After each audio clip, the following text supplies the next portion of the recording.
Assalamu alaikum and welcome to the Progeny Podcast. Today's guest has been someone that I've wanted to bring on the Progeny for a long time. I was introduced to him by my dear friend Ali Salman, someone I grew up with actually. Brother Talib. Assalamu alaikum. How are you? Alhamdulillah, everything's good. Family all good? Well, everyone's happy. How's Ali Salman? Enjoying the weather. He's good, man. He's good, alhamdulillah. Alhamdulillah Rabbil Alameen. He have his children and his... That's the most important thing. Yeah, family, I guess. I want to ask you, Talib, the name. How did you pick? I'm guessing when you became a Muslim. Yeah, when I became a Muslim, obviously my family name starts with a T, so I was just looking at Muslim names with T. Okay. I seen the name Talib, and there's an old school hip hop artist that had that name, Talib Kweli or something. His name is like that. Yeah. So I was like, oh, I like this name. So then I went to the sheikh of the mosque that I was going to at the time as a Sunni. He's a Hanafi Diabandi imam, and I said I want to call myself Talib, and he told me like, no, this is a bad name. The uncle of the Prophet was a kuffar and this and that and the third, and he kind of convinced me to pick the name Idris, which was one of the Prophet's names, Idris alayhi salam. And yeah, I was running with that for years, and then obviously when I came back to Tashayu, I not back but came. I get what you're saying, but you did come back. Tashayu, so, you did come back. I realized that this name is a beautiful name, and that's when I started using the name again. I don't know if you know this, but I've met a lot of converts to Islam because I used to do a show called Reborn. I don't know if you've ever... Beautiful show. I've seen a lot of them. Yeah, so, and I've mentioned it a lot actually in this podcast itself, like previous episodes. I've always mentioned Reborn because it's something that's inspired me personally, on a personal level. It's something that's inspired me. It's something that gives me the strength during challenging times to meet these very inspirational people. And you just said, turned back, subhanallah, because I think a Shia, before he was even created, he was a Shia. Correct. His journey may have been different to mine, where I was born into a Shia family. His journey was more beautiful, where he went through, especially when I remember these stories where it was literally jihad with yourself. Correct. Especially the ones that changed from Ahl Sunnah to Ahl Shia. That's even, someone coming straight to Shia Islam, it is obviously still challenging, where he's questioning maybe his beliefs, if he had any before. But what I think is even a more challenging experience is where you, for example, took certain personalities and you revered them, you respected them, you honored them, and all of a sudden now there's question marks about their character. And now, someone you respected, and all of a sudden you hear he's the one that attacked the house of Fatima, he's the one that did this. So it's subhanallah. It's a big thing, and especially if you're born Sunni, when you're young, you're like a sponge, so you suck up these stories of these personalities. But me as a revert, I was always open-minded anyway. That's why I came to Islam in the first place, because it made logical sense, and it made more sense than, say, Christianity or Judaism or any other faith.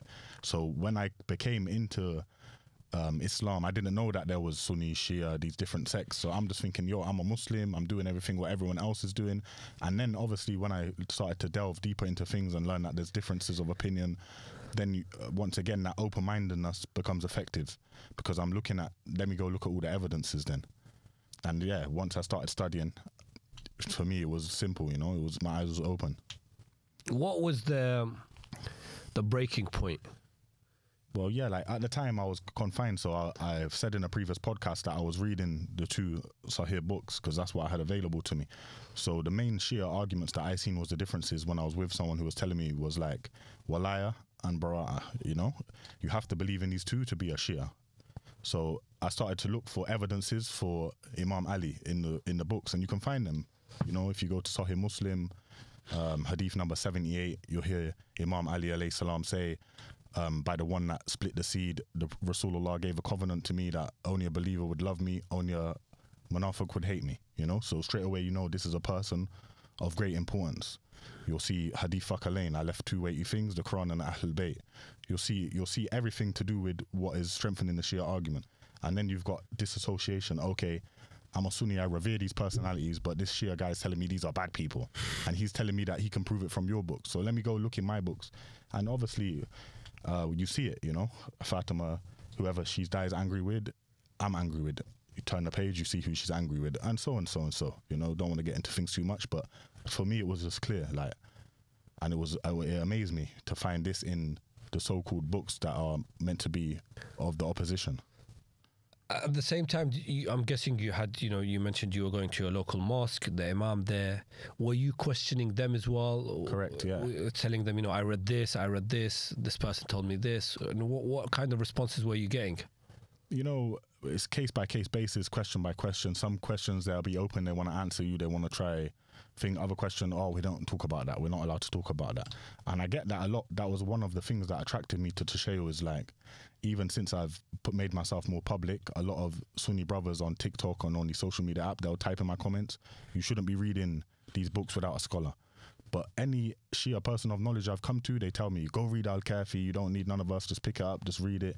So that was one of the things, like, I feel like us, we share the knowledge to everyone. Anyone can read it and make up your mind. But them, they're very concise. They wouldn't answer my questions. That was a big thing. Did you lose friends when you... One or two, yeah. Like, even now, I have that struggle. But obviously, we have that strong bond. But maybe sometimes I might talk out of tone about certain personalities they revere. And it does strain the relationship, definitely. You mentioned social media. And to a certain degree, certain polemics take place now. Certain debates, sometimes for good. Other times they turn into polemics, and they turn into just egos and people. And a lot of our elders, our seniors, scholars, are maybe not too familiar with what's taking place on certain social media sites, whereas you are more involved maybe on social media, especially I think because after you did one famous podcast. Yeah. Firstly, how did people take it? So like TikTok, Clubhouse, I wasn't using none of these apps. I used to use Snapchat and Instagram, and just keep personal people, like keep in contact with personal friends. But obviously, when I done the podcast, I said, let me just put out the message. So put out the clip of the podcast. Obviously, it was a bit controversial. It's gone viral. All of a sudden, I've been opened up into the world of polemics now. Okay. And I was shocked from what I seen on there, Sheikhna. Like, the level of nasb and things like that that's on social media is not the same reflected in real life. Your day to day, you meet your Sunni friend, he's your friend, you go out to food with him, you meet him in the shop, you say salam to him, he says salam to you. Where on social media, like, you'll be on a panel on TikTok, a Muslim will come up, you'll say salam to him, he'll say walaikum. Straight away, there's like, this is amazing to me. I've never seen this in real life, that you won't even send me salams, because I'm a Shia and you're Sunni. So from there, I was just a bit in shock. Like, this is an extreme thing, but it's important that the whole community knows that this is what their kids or their younger brothers or even their brothers, older brothers are getting involved in. This is the reality of what's happening, because these things can easily spill off social media, and that is the issue. Turn to maybe something like 100%. And like I said, I'm not innocent of it. I've lost my temper. My ego's got the better of me, before, like, personally. And a lot of people, it'll happen to the best of us. I think, like you said at the start, there's some good. I haven't seen no good, Mustafa. I'll be real with you. Okay. Maybe I've seen one good debate where it's timed and this person can speak and that person can speak and we've learned something. The rest of them is just a shouting match. Who's got the bigger ego? Who's going to prove the other person wrong? Correct. And then I've noticed as well now it's turned into certain disrespect of certain figures in history. See, again, someone will straight away point out and say, wait, hold on, you're talking about disrespect. You've been disrespecting certain wives of the Prophet, you've been disrespecting certain caliphs that we follow, and now all of a sudden you're talking about disrespect where looking at from this side, they'll say, for years you've been disrespecting, we've stayed quiet, and now all of a sudden the minute we start, with their words, disrespecting the personalities that you adhere to, you've now said this is a big deal. I think what the problem is, Sheikhna, like, the Shia didn't really have a voice. That's the truth on social media, or they knew that we had these certain beliefs, but they've never had it where it's in their face, where they are clicking on a random link or something, and there's a Shia brother on the stage, and he's openly saying that he believes this and that and the third about this and that, 1, 2, and 3. You know? Yeah, straight up. This is a reaction to that. It's a shock. That's what I believe. Like they're the shock. They haven't dealt with it, and they're going about it in the wrong way. But how, like, you're a person of wisdom, a person of hikmah, a person that's been around in the Shia community for a while. How does one tell the Shabab, look, don't say these certain things, don't say that certain things, without diluting the message? That's the problem that I think they're having right now. Yeah, I agree with you. I think if it's done in a proper manner, where you're discussing history, for example, and this took place and this took place, because again, it depends what the debate is on. Who our dear friend Sayyid Ammar, when he always says, the debate should start at the level of Tawheed. So he's always mentioned this to me. He said, but many people, they don't know about. Yeah, so Ahsan. So he goes, let's not go into straight away imamate and. But my issue first, let's start with, for example, Tawheed, the adala of Allah, the justice of God. But again, how many people are actually know? The normal people know about this stuff. So not a lot of debate. They shouldn't even be discussing them if they don't know about. If they don't know about it, unfortunately, they are. But all you're seeing being discussed is obviously you've got two things. I think the first one is the certain misconceptions they have about the Shia. So whether it's you always to a certain extent they're less now, but tawassul, shafa'a, saying ya Ali, saying ya Hussein, all going down that route. You beat your chest for Imam al-Hussein, all you do is cry. Yeah. That which we've heard for years. Like you said, key point that you said, it's getting less now because obviously the Shias have been out there more, and these propagandas have kind of been. They've died down. By the way, I listened to Sheikh Ahmed al-Wa'ili, passed away 20 years ago. And if you listen to he refutes some of their misconceptions against us. And if you listen to these stuff and you're like, what? Like, the Shias in Muharram, they close the lights and they take off their clothes and they do mut'ah with each other. The Shias, and this is in that time that was what the polemics that time. The Shias take off their clothes and they do mut'ah with each other. The Shias, they have a different Quran. I remember one of the converts, reverts I met. He said he was quite an older gentleman. He lived in northwest London. He lived next to one of the mosques, one of Shia mosques, Imam Khou'i Center. So he says, every day I used to go past this mosque because it's next to my house, I'd be like, these kuffar, what are they doing? And I'd see them gather up. And sometimes they're wearing black. And my children said, Baba, why can't we go to this mosque? It's local. He goes, because they're kuffar. Like, what do you mean kuffar? He said, they have a different Quran. So this is what I said to them. He goes, literally, I said to them, they have a different Quran. And then he goes, after a while, I thought to myself, I keep saying this, let me go inside the mosque and get a Quran. So he went, the local imam was there, and he goes to him, how can I help you? He said, I'm looking for your Quran. So he gave him the Quran. He goes, I started going through it and it's the same thing. And I go to him, no, give me your Quran. And he laughed and he said, no, this is our Quran. So it's, these things are getting less now with the different Quran and all this. Now it may be more about history 100%. And people are maybe becoming a bit more open to reading stuff, and they're now making excuses for certain actions that took place. But what I've seen happen is now to a certain degree, we have extremist views that say Yazid, it existed before, but maybe not with maybe people living in the West. Correct. Where Yazid was correct. Yazid is the caliph. You might read this in Ibn Taymiyyah's work, but to be heard now here in the UK on TikTok or I don't know. Yeah, anywhere, social media, to hear like Imam Hussein's name being said that he was the wrong person is amazing. And Karbala, like just to touch on it, because it's Muharram, that was a big massive thing. I never knew nothing about that. I was Sunni for maybe 6-7 years, never mentioned it existed. Never knew. I knew that Imam Hussein died, but I thought it was some pagans or whatever. I never knew it was the own Muslim community and the story of it.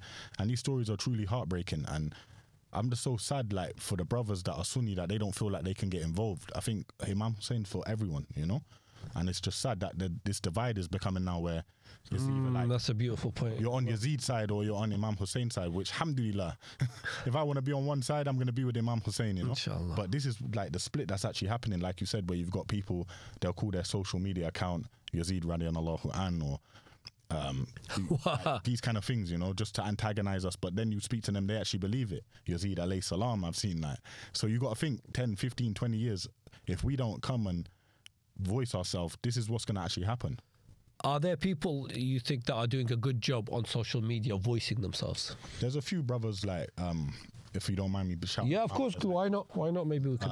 Our friend Yunus, mashallah, a beautiful brother from America. He's doing a lot of good work. Okay. Kakashi, Abu Tafel, there's a brother, Saifuddin. These brothers have been on social media for a while and doing a lot of good work and a lot of polemic discussion. We're talking mostly Clubhouse.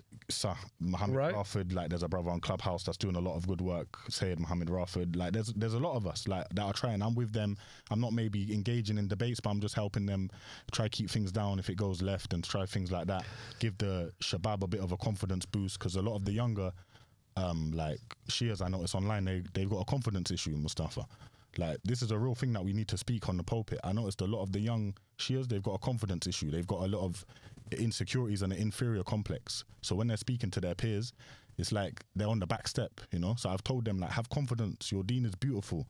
The du'as that we've got, the stories that we've got, the history, the sermon of Zainab alayhi salam when she's in the court of Yazid, they haven't got nothing like this. They can't bring you one speech that can even match anything that we've got. Or one dua. So I'm just giving them confidence, like, and alhamdulillah, in the 6-7 weeks that I've been on there, I've noticed a change in them, you know? It's interesting that you mentioned this.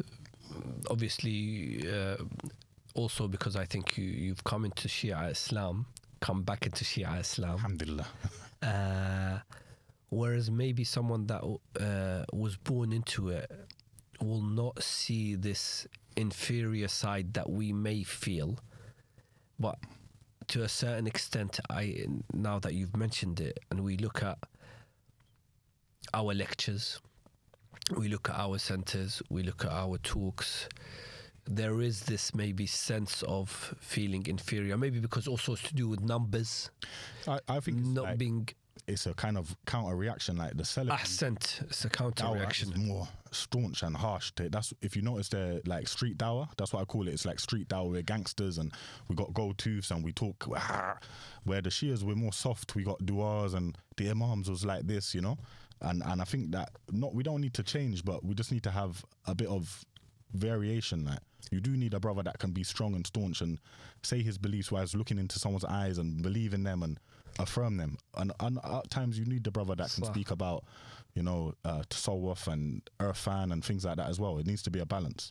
Yeah, I think a Shi'i needs to be someone that is shuja', brave, courageous. Otherwise, why are you calling yourself a Shia of Imam Ali? You know, because he's the most courageous, the most brave. Where, again, for the sake of God. For the sake of God, if you're getting into these, and again, a lot of these I think are useless when they happen on the streets. I'm talking about. Whereas I think a lot of the time, I for a certain period, I was a listener on Clubhouse. A few of the brothers again mentioned it maybe last year or even before during COVID, where I was and I did a few talks actually on Clubhouse. Yeah. And even though you do get the odd few that just want to cause sectarian feud, or they just want to anger you by saying stuff like Yazid alayhi salam and so, there are a lot of people that want to actually know about Shia Islam. There are a lot of people that are intrigued about Karbala that maybe haven't heard. Because I always say this, and this is from my experience with people that have converted to Shia Islam. So I'm not saying from reading, but from meeting other people that have come to Shia Islam. They always mention this point where Hassan and Hussein never grew up in Sunni text.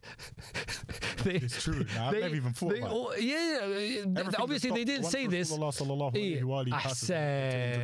Everything just stop. When you look at that, you're like, obviously they did say they never grow up, but they said this is what we learnt. It's that famous story, the Prophet hugs them, kisses them, then he's praying, then they come on his back, shoulders. He goes, we always hear that. Yeah. Then the Prophet passes away, and then does Hassan and Hussein not grow up?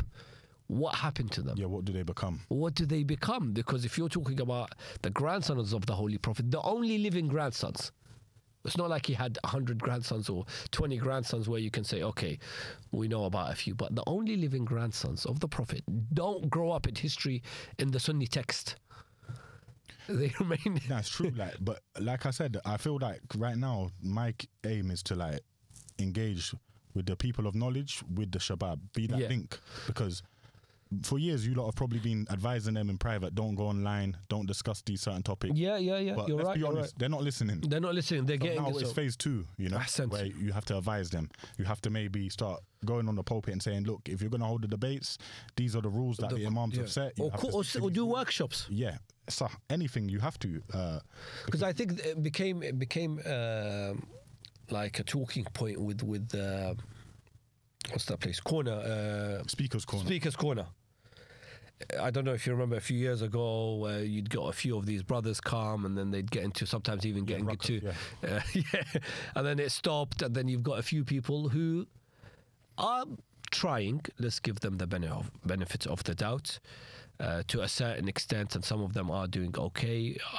Others, sadly have been mocked and then again, you're right. The maybe not myself, but senior people, because senior scholars did not support them. So, but even something like Clubhouse, I feel like the scholars or the people of knowledge, they might feel like Clubhouse is not a space for them. But it is, brother. We can set a room for that's what I mean. 200 people, and you're just at home on your phone. Accent. The Husseiniyah, obviously, coming to the mosque is always going to be great, and meeting people in person. But we got to get with the times. It's 2023. We can hold majalis on our phone in our comfort of our own house and have 300, 400 people listening in. It's recorded and it's done. Yeah. So I think with the Speaker's Corner, you can't expect them maybe to turn up. But with Clubhouse, which I again, those of you that haven't got this app, it's like an app where you go into and there's different rooms. Correct. And then it's like a podcast. It's literally like a podcast. Yeah. That's what it is. And then it's nice to mention that it's not just Clubhouse. You've got Twitter Spaces. Ahsan, Twitter do it as well. TikTok streams. They all do this. I'll be real. I'm new to all of this. I'll be real. Like Twitter, I've never even had a Twitter account. Yeah, Twitter. They've got this Twitter stream where it's similar. It's even the graphics are. I mean, it's not just Clubhouse. There's other forms of the same thing. Yeah, correct. There's other forms where people are actually discussing these things, and some of the ones I attended. But the brothers have told me that on the Arabic side things are going great. Like there's a lot of respectful debates. A lot of people. Have you gone into the seat? Obviously, my Arabic is not too good. But I saw there's the Arabs one. They're quite respectful actually. Correct. But that's what he said. He said like the Arab and the English debates is totally different. And he said the Arab side where we're getting to discuss.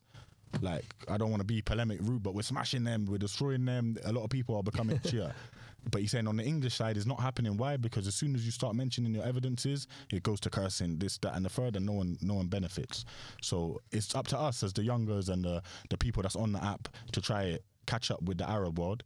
But it would also help if some of the English-speaking people that have more knowledge can start engaging with the community a bit more. I think, I think that's one.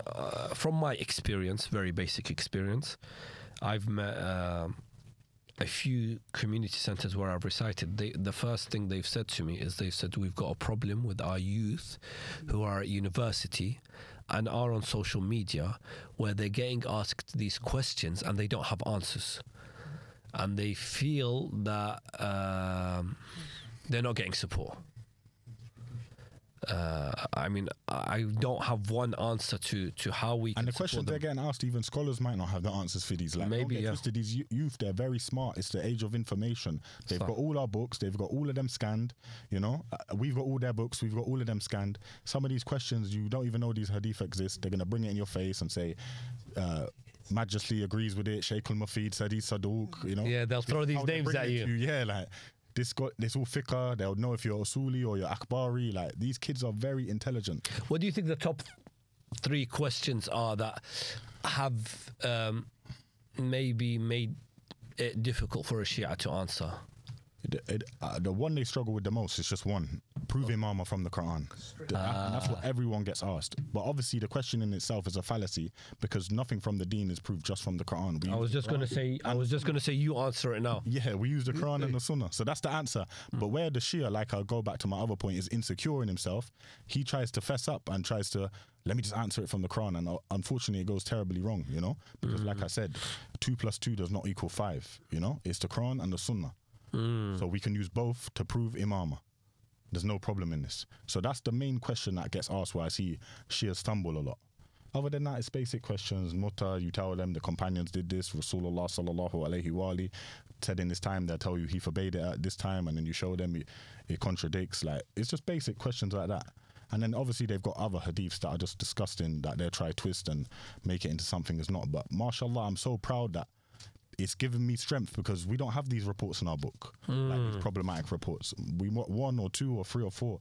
They've got thousands, So it's like I said, me being on there has strengthened myself in Shiism, and it's made me start reading into my books even more because I want to learn. I want to be able to answer something straight away. I want to be able to know the difference between our hadith method of standardizing hadith and theirs. It's different methodology and stuff like this.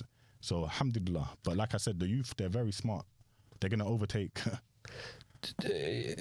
Mentioning our books, I want to get your take, your opinion on this. Where, and again, you mentioned something that sometimes we feel inferior, or we, to a certain degree, you feel, you're already one step behind when you get into this debate. What's your take on reading our own books rather than always saying in Sahih X, this is a must. Well, I don't hear much people say in Al-Kafi or in Man La Yahdarahu Al-Faqih. This is a must. You ask some Shia brothers, they don't know. You ask them, what's the 4 books? They can't tell you. But they can tell you about Sahih Muslim. They'll tell you the 6. They'll tell you the Sunnis have these 6 books. You say, okay, what 4 books do we have? Bihar al-Anwar, they're included in it, for instance. They don't know. Or I've seen a Shia on stage, the Sunni started saying Abu Tarab, like in reference to Imam Ali alayhi salam. This Shia brother didn't know that Abu Tarab was a kunya of Imam Ali. And this is the level. But like I said, you can't stop them. So the best way is to educate them. And it's a beautiful thing. It works. It's a benefit in both ways. Well, yeah, I think it's we have to start reading our books. We have to. Young Shabab, if you're listening to the podcast, we have to start reading our books. Forget their books. Let's read our books and focus on our books so we can defend our religion instead of attacking other people. It's easy to attack this hadith, that hadith, what you say about this, that makes so-and-so look funny or what. That's easy. But what about when he comes and says, okay, what about this report in your book? You haven't even read your book. Similar. And you don't know that, okay, the chain is got Sunni narrators in it and it's from a Sunni book and the person of this book was just referencing it. And he says in the footnote that he doesn't believe in this. If you don't know that, you're going to get stuck. You're going to be on your toes. So you have to know these things. Yeah, the methodology of how the hadith is, if this is a correct hadith, it's not a correct hadith. I think these sciences are important for our youth, especially those ones that are getting maybe into these debates for the greater good, obviously, inshallah, for educating people.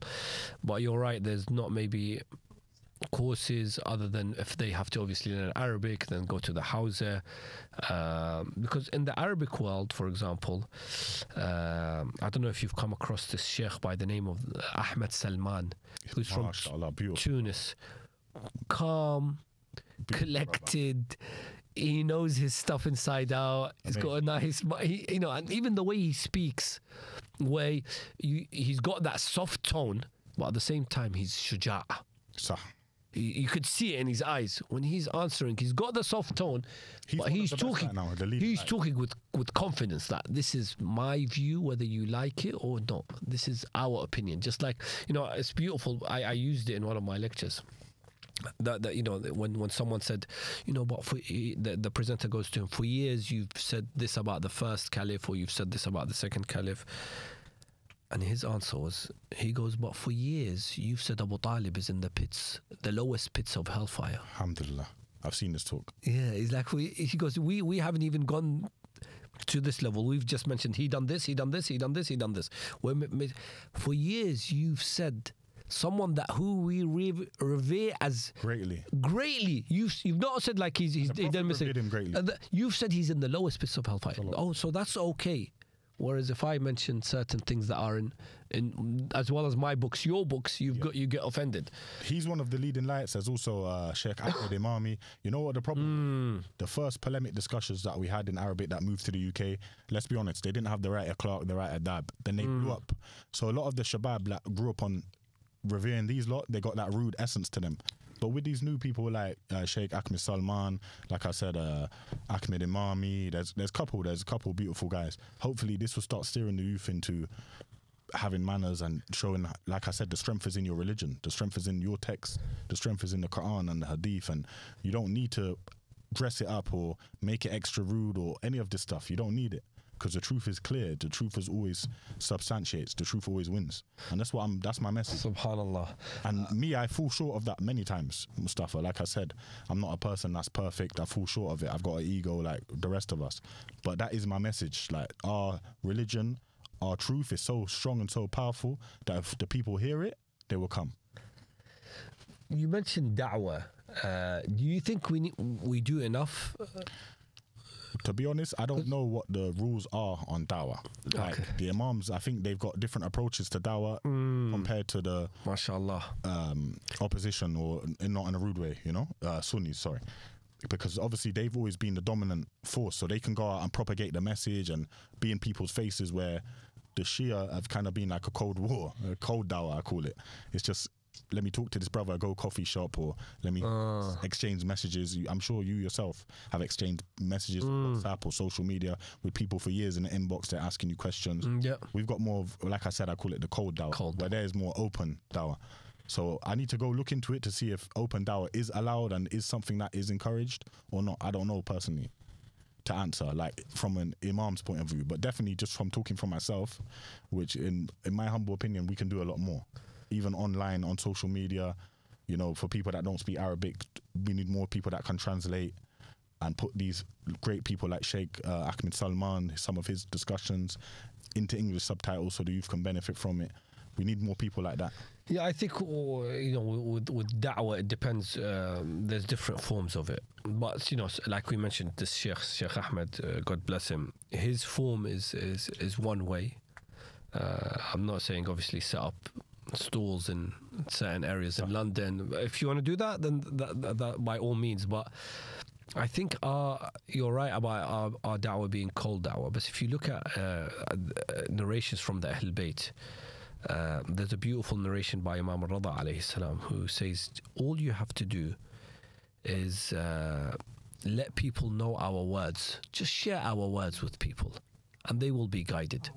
And I think if there's nothing more beautiful than the words of the Imams. So, you know, if you look at Nahj al-Balagha, just sharing the words of the Imams with people will guide them to the Imams. Or sharing, one of my favorite things, again, something I picked up from Sayyid Ammar, is, you know, he says sharing the treatise of the rights of Imam Zain al-Abidin Imam with someone. You know, I remember once I shared at a hotel I was staying at, while lecturing, I was doing a lecture about the rights of your mother. So I needed to print out the right of your mother by Imam Sajjad. So I asked the hotel lobby if they had a printer. They said the printer in the computer room wasn't working, but I can email the hotel and they'd print it out for me. So I went down to the lobby after a few hours. I had sent the email, and I asked the woman, I've printed something. And then she said, oh, was that you that printed that right of your mother? And I said, yeah. She's like, whose words are those? SubhanAllah. And I was like, it's one of the grandsons of the Prophet of Islam. And she said, I lost my mother last year, and I've not been able to get over the grief of losing my mother. But the moment I read this page, I felt some solace knowing that my mother's now in a better place. And I thought, subhanAllah, I didn't even speak to her. I haven't even said anything to her. All I said, she read the words of Imam Sajjad. Mashallah. You know, that's a form of da'wah. But you're right about us being cold. Now, like I said, that's what I call it. It's cold dawah. It's more in back channels and stuff like that. But alhamdulillah, everything works. Like you said, it's more intimate dawah, you know? And I think that is more of a powerful dawah when you can actually sit with someone. Because Shia Islam is about using your intellect, about using your brain. So you need to sit with someone and say, look, okay, if we're going to look at the books of you lot, let's look at them and let's discuss them. Let's not jump from topic to topic. Let's look at one hadith and say, what does this mean? What are the consequences of this? What are the actions of these people? And you have to go through them step by step. Well, that's the thing. If you're getting into these debates, I think there needs to be. Like you said, I haven't really seen one that's good. Maybe I've heard a few on Clubhouse, and then even then it turns into something later on where people start cursing or whatever. Yeah. But I haven't seen anything where you said at the beginning we're going to discuss this topic and only this topic. Yeah. Because I realize what happens is they jump from one, and it's hard to stay on it. It's like something you need to learn. You need to learn a lot of patience. You need to be able to learn how to coerce the conversation, drive it back to that issue. You need to learn these skills, you know, which people don't have. They have the knowledge, but they don't have these skills.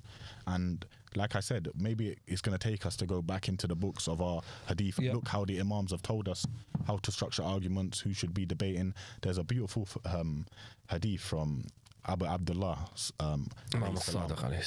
where he says one of the companions come to him and they say to him that like they're saying that he's been debating. So the Imam says to him, if the speech is like your speech, if their speech is like your speech, then I don't mind them debating. I won't dislike it. If they can fly and they can land and then fly again, then they can debate. What he means by this is, if they can fly and land on any topic and talk about it, then they can debate. If they can land and when they're in a difficult position, they can fly again, then they can debate.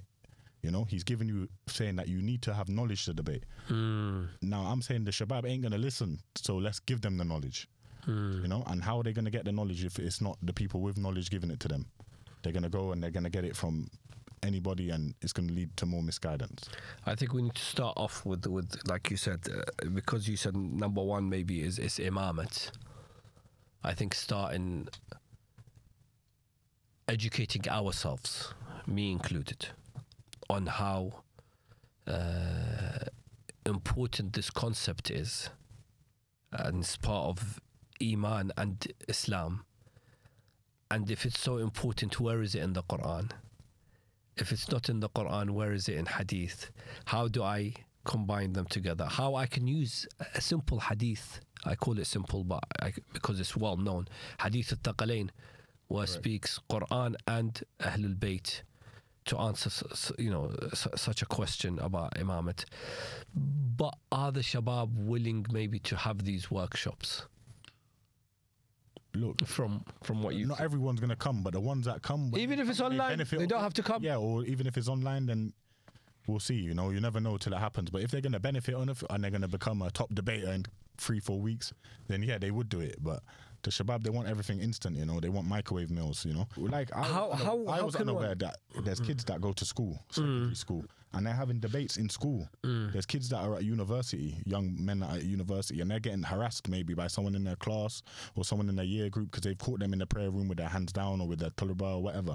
So, like, we need to just be aware that this is happening and set up a strategy to help. That's it. Realize that we there's a fear to show your faith as a Shia Muslim. Even if you make it out there, you'll say I'm Muslim. You won't say you won't identify as a Shia. What the reasons are, I think, are different. But I'll just give us a simple reason maybe that I used to do back in the day, which was, and then afterwards I realized, why am I doing this? Simple. When I used to go to a Muslim country to pray in the shopping malls, most Muslim countries like the UAE and other countries would have prayer rooms. I used to hold the turba in my hand. And then when I do sujood, I take it out. Quickly. So basically, I used to hide my turba. Subconsciously as well. Subconsciously. And then afterwards, once I was actually in the airport here in the UK, and I also did the same thing because there was other people from other sects, I hid my turba. And then I thought to myself, what am I doing? Why am I hiding my turba? So I'm talking maybe 2010. Because why, in the back of my mind, why would I be doing it? Because I'm remembering the days at university when our turbas used to be dashed in the rubbish bin, and where we used to be called kafirs. We wouldn't be allowed into the Friday Jum'ah prayer. We'd be outcasted. And then again, we kept to ourselves. I would hide my turba, imagine. And I'm not talking in a Muslim country. I started doing it in the London airport. Yeah. This is maybe 10, 12 years ago. Really any danger. No risk of any danger. And I was like, what? Why am I hiding it? Now, I've changed that. Maybe other than it, maybe if I go Medina or Umrah, maybe I'll get in trouble. But other than that, even when I now go to maybe a mall in Dubai or an airport in Turkey, my turba's out there now. Brother, and I'm so waiting for someone to come and say something so I can explain to him what this turba is. I'm so proud to be Shia. That's me. And I want to give that to the youth. Like, I'm so proud that I follow the Ahlul Bayt, or I try to follow the Ahlul Bayt, or I revere the Ahlul Bayt. Like, because these people are so great personalities. And once you cling on to them, you've got the jewels of Islam in my eyes. This is going to be maybe a bit controversial, but do you also feel that some of our shabab are not coming out maybe in the public to say we're Shias because of how Shia is portrayed in the media? 100%, especially how Shia is related to blood. Muharram, that's what I was about to say. Like, me, I'm new to Shiism. I'd like to take... I'm nobody. But personally, I think... You're Talib, bro. You're Talib. Things can be done better. That's all I think. I'm not here. I don't know the fiqh questions, or if this is haram, or this is halal. None of that. I'm saying, is there something that we can do better in the West? Because obviously you can have that stance and say, well, why am I pleasing them if they don't feel like it's morally acceptable, or it's not pleasing on their eye? They're not Islamic or whatever, and they're not Shia, but we Shia. But no, me personally, it's not. I personally find it hard to watch someone doing takbir or whatever. I wouldn't be able to watch that, me personally, as a human being. Yep. So is there something we can do that's better, just to not... If you want to do that, do it in private. But when you do it on camera and publicly, it overshadows the message. Like, I know that we was going to discuss Muharram on this podcast. So yesterday I just typed in Muharram. What comes up? You have to scroll down 2-3 pages just to find a lecturer talking about Imam Hussein on Muharram. Like, this is wrong, brothers. You're stealing the limelight from the real message. You've stolen the message. The message of Muharram has now become, well, Shias beat themselves, you know? Even me, I'm scared to feel like what's going to happen on TikTok and Clubhouse during them 10 nights. I know it's going to be wild. And when we should be propagating the message of Imam Hussein and showing the struggle and how he saved Islam, it's going to be a reply, well, look, this video happened today of your brother's beating themselves, or your brother's doing this. That's what's going to happen. So brothers and sisters, if you want to do that, do it in private. But please just think about if there's a better way you can propagate the message of Imam Hussein. That's my advice, in my humble opinion. It's interesting. Well, I think that's why I said maybe this is, and you said it at the beginning, you know, the fiqh rule, we'll leave that for our respected scholars who will tell us what's halal and what's haram. We're giving the opinion of maybe what it's seen out by someone who's a human being who doesn't understand much about Imam al-Hussein, and all he sees is maybe this blood. So I mean, it's clear we have to ask the question again. I don't lean to be anti this stuff because respected scholars allow it. Correct. So I don't want to offend anyone. At the same time, I think it's important for the people that are doing these actions. They're doing them, from my understanding, for their thawab, for the good deeds. That if you are doing it for the thawab, then, like you said, maybe it should be practiced in private.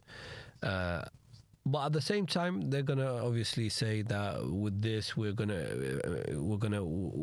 do it. And why should we not do it in public when there's other things even, that are just to give it another aspect, public? Come and talk about it then. Come and give a lecture on why you do it and why you feel like it's this. Yeah. I just feel like these people have kind of been ostracized, and they do it and everyone sees it, but no one's ever spoke to them to ask why they do it. Why do they think it's the right thing to do? Has anyone even ever spoke to them? This is, alhamdulillah, I was born into Shia Islam, so I've been Shia 38 years. Yeah. This is something that's discussed a lot, whether I was, back home or here, and even the first few years we came here to this country, and it was being discussed, and its importance that it has to continue. But I think we live in an age where you're going to get questioned on what you do. So if you feel that so strongly about it, then there should be a way where you explain yourselves. Correct. Today there's a lot of things that we see are corrupt in our religion. They're being practiced freely by the West, on TV, by the media. We see, for example, to have a boyfriend, girlfriend is wrong, but it's being practiced. We see, for example, same-sex marriage as forbidden in our religion. It's being practiced somewhere. But those practicing it, we see it as wrong. They're coming forward and they're giving their point of view. Correct. Let's now, whether they're doing right or wrong, obviously according to our belief it's wrong, but they're coming and they're explaining it. We believe we're on the truth. We believe what we're doing, we're getting good deeds for. We believe that this is something that Allah will.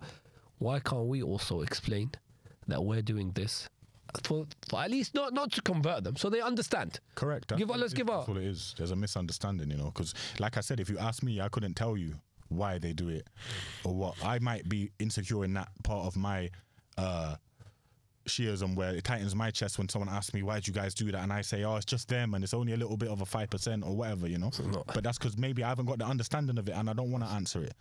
But maybe, like I said, if there was someone who was prevalent, who had an eloquent speech and he could explain, we do this, that and the third, and it's for this reason and that reason, it would make it easier for other brothers that maybe don't do it to at least be able to defend the position, What are you looking forward to during Muharram nights? Just engaging with the community, getting to know more of the brothers, learning more about Imam Hussein. There's the more you know, the least you know. That's what I'd say. Like every Muharram I've been attending now for maybe 4 years, different centers, I've learned something new. Subhanallah. It's revived something that I maybe forgot about, and just it will strengthen my iman. I just love it, to be honest. Again, since I've come to Shiism, we've got so much beautiful things. The majalis that we hold. There's a certain excitement around Muharram. It's so full, of everything, Just being dressed in black, going to the Hussein. MashaAllah, beautiful center. Every Thursday you've got Dua Kamel, you've got beautiful reciters, you've got something for the kids, you've got food. When I was a Sunni, we don't have nothing like this. That's the reality. Only Eid and Eid. And Shahr Ramadan, Taraweeh. I think, inshallah, we can all. I think Muharram's a revival for all of us. Correct. It revives our deen, our aqidah, and I hope that we can use Muharram to unite.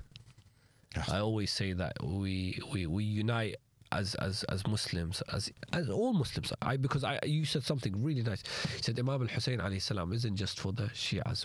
The Sunnis need to know about Imam al-Hussein. Correct. Everyone the non-Muslims need to know about Imam al-Hussein alayhi salam. So inshallah we can use Muharram. Inshallah, Muharram can be a place where the Sunnis say, you know what, let me just go and see and engage and go and sit and go and listen, and we should try to welcome them, inshallah, rather than it being a division between us. Because like I said from the start, Imam Hussein alayhi salam, he's for the world. You don't even have to be Muslim. If you go to Iraq, you see a Christian. Yeah, people have told me that, inshallah, maybe one day I'll get to see it. Inshallah. If Allah wills. But like I said, Imam Hussein is for the whole world. Do you feel comfortable maybe taking some of your Sunni friends to Muharram Majalis in London? Would you feel? Yeah, I've had this conversation with Sayyid Amar, may Allah bless him, before, where I would show him, like my Sunni friends, his lectures, but I would always cut off the part at the end, like the Latin. The Masa'ib, the crying. Because part. I felt they wouldn't understand it, or it might ruin the impact of what I've just showed them. But now, since I've been Shia more, I don't feel shy of it. If we get upset for Imam Hussein alayhi salam, then it's just because you don't know about his story enough for you to get upset. Because if you know about this guy's story, even if it wasn't the grandson of the Prophet, it would truly break your heart, Same with Fatima Zahra salamullah alayhi, and all that Ahl Bayt, how they was oppressed. So now I'm not shy about it. These things touch anybody's soul. What's next, Talib? Do you think for you, obviously, mashallah, you're doing your own reading. Mashallah, I'm just studying. I'm just, like I said, right now I'm just there to try bridge the gap between maybe the youth and the generation above them and just give them a morale boost, give them some confidence, learn my deen more, and inshallah it can take me somewhere where hopefully I can come and do lectures to the youth and try to keep them out of a bit of trouble and give them that confidence, like, and grow the next men, you know, of the Shia Islam, so they can represent us properly and defend themselves, defend their religion, and yeah, produce the message of the Ahlul Bayt, because like I said, millions of people are coming towards it, the Shia Islam, and may they continue to do so, inshallah. Well, brother Talib, thank you for making time for us, and inshallah we'll see you very soon. Thank you. Bye. Jazakallah.